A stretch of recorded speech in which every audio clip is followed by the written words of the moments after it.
Selamat pagi saudari-saudaraku, para frater, suster, romo, umat beriman dimanapun Anda berada. Sudah tinggal menghitung waktu dengan jari tangan kita. Natal hampir tiba.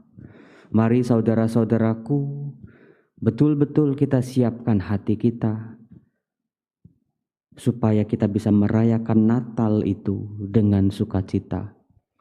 Menyadari bahwa kita ini orang berdosa, mari bersihkan batin, bersihkan diri kita di hadapan Tuhan. Akui semua dosa, kesalahan dan kelemahan kita yang membuat kita jauh dari Tuhan. Bersama seluruh wujud-wujud kita yang sudah kita sampaikan, percayalah dengan setiap kata yang mengalir dari doa-doa kita. Allah Bapa yang Maha Baik, sumber sukacita dan pengharapan kami. Terima kasih ya Bapa untuk hidup ini, untuk keluarga kami, untuk segala kehidupan-kehidupan yang Kau jamin. Ya Bapa, kerap kali hidup kami harus melewati jalan-jalan kemustahilan. Biarlah dengan iman kami, dengan pertolongan-Mu, kami mampu melewati itu semua dengan kekuatan Engkau sendiri. Demi Yesus Kristus Tuhan kami, yang hidup dan bersatu dengan Dikau dan Roh Kudus, Allah sepanjang segala masa. Amin. Saudara-saudaraku yang terkasih, Natal sudah sebentar lagi. Sudah siapin hati belum? Sudah pasang pohon Natal? Sudah beli baju-baju baru online? Sudah. Dekorasi-dekorasi Natal belinya online? Sudah. Tapi yang paling penting, apakah kita sudah membereskan masalah-masalah dalam hati kita, jauh di dalam sini? Bagaimana untuk salah satu cara membereskan hati itu? Saudara-saudaraku, dalam hidup ini seringkali kita, siapapun kita, pastor, frater, suster, bruder, suami, istri, anak, orang tua, apapun kita, bagaimanapun keadaan kita, seringkali kita berhadapan dengan yang namanya kemustahilan. Pernah enggak Anda bertanya dalam diri Anda, apa mungkin saya bisa? Apa mungkin saya bisa melewati itu semua? Masalah ekonomi yang berat sedemikian rupa, skripsi, tugas-tugas kuliah, ujian-ujian yang maha berat, perjalanan panggilan yang masih panjang, mendampingi istri atau mendampingi suami, bisa ngedein anak-anak nanti sampai jadi orang, bisa dampingin orang tua sampai nanti saatnya tiba. Kita sering kali bertanya, Tuhan, apakah mungkin? Secara manusiawi sering kali kita berhadapan dengan jawaban tidak mungkin. Secara logika diukur-ukur, dihitung-hitung segala macam kemampuan kita. Gak mungkin. Bawaannya itu maunya nyerah, dan nyerah. Nah, bacaan hari ini di hari terakhir Minggu Sukacita ternyata bisa memberikan kita sukacita yang sejati. Mengapa? Karena kita langsung berkenalan dengan dua kejadian di mana orang-orang dalam bacaan-bacaan misa hari ini juga berhadapan dengan masalah yang sama. Kemustahilan dalam hidup mereka. Dan itu sudah lama. Bukan sebulan, 2 bulan, tapi sudah bertahun-tahun. Dan tampaknya ketidakmungkinan itu menjadi sebuah kebenaran. Yang pertama pasangan Manoah dengan istrinya. Istrinya mandul dan mereka sudah lanjut usia juga. Yang kedua, Elizabeth dan Zakaria mengalami problem yang sama. Kemustahilan yang sama persis. Mungkin mereka juga sudah gak berpikir lagi bagaimana untuk bisa mempunyai anak. Yang satu orang tua dari Simson, seorang nabi besar di Israel yang akan menyelamatkan bangsa Israel dari penjajahan orang-orang Filistin.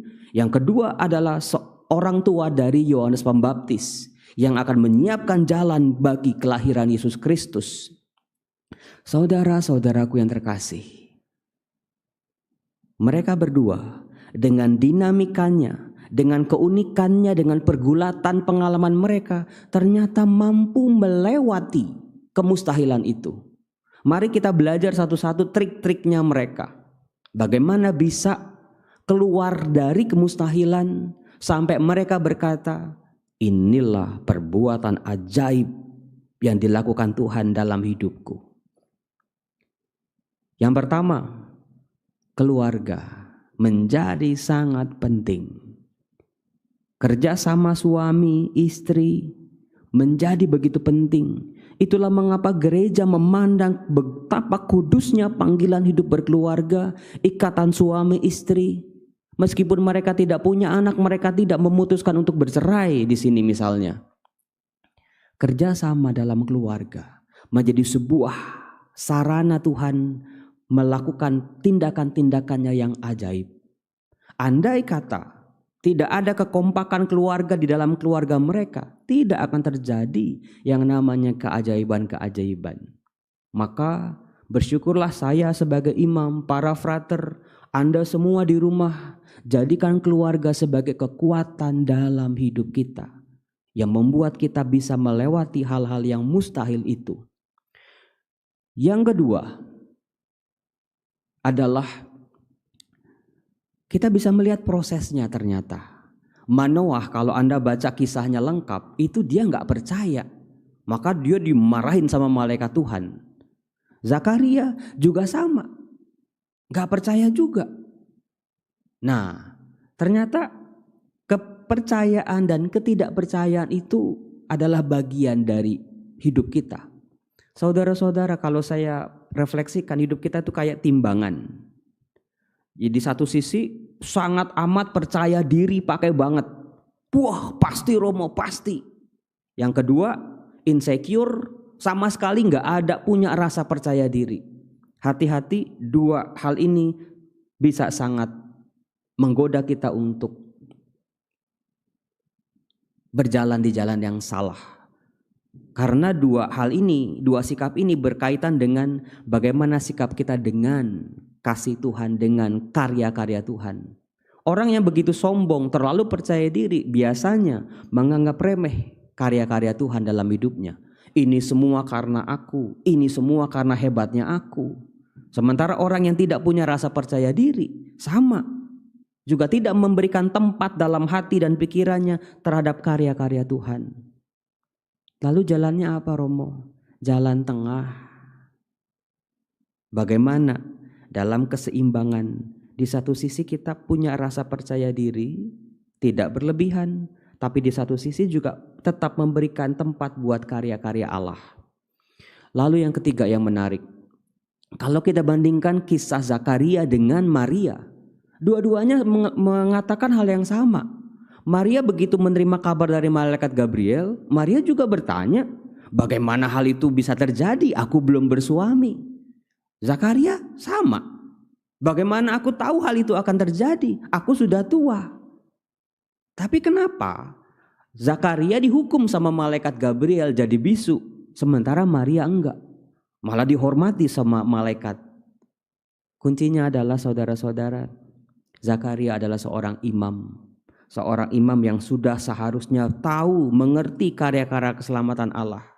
Bahwa sejak dahulu kala sudah ada orang-orang di lanjut usia, istrinya mandul, bisa punya anak. Abraham, Manoah dan istrinya, orang tuanya Samuel. Itu sudah biasa dalam sejarah keselamatan Allah. Dan seorang imam, mengapa ketika keselamatan Allah itu terjadi dalam dirinya, dia tidak percaya? Itulah yang membuat Zakaria dihukum. Sementara Maria belum pernah ada kisah dalam perjanjian lama seorang gadis tanpa bersuami bisa hamil. Saudara-saudara, itulah dinamika kehidupan kita. Dalam perjalanan kita menuju saatnya tiba. Saatnya kita, saya, teman-teman semua, para frater, Anda semua, ketika Anda nanti suatu saat bisa berkata, inilah perbuatan ajaib Tuhan. Dalam perjalanan itu, Jangan pernah kehilangan rasa percaya kita dengan besarnya kasih Tuhan. Semoga Tuhan memberkati kita. Amin.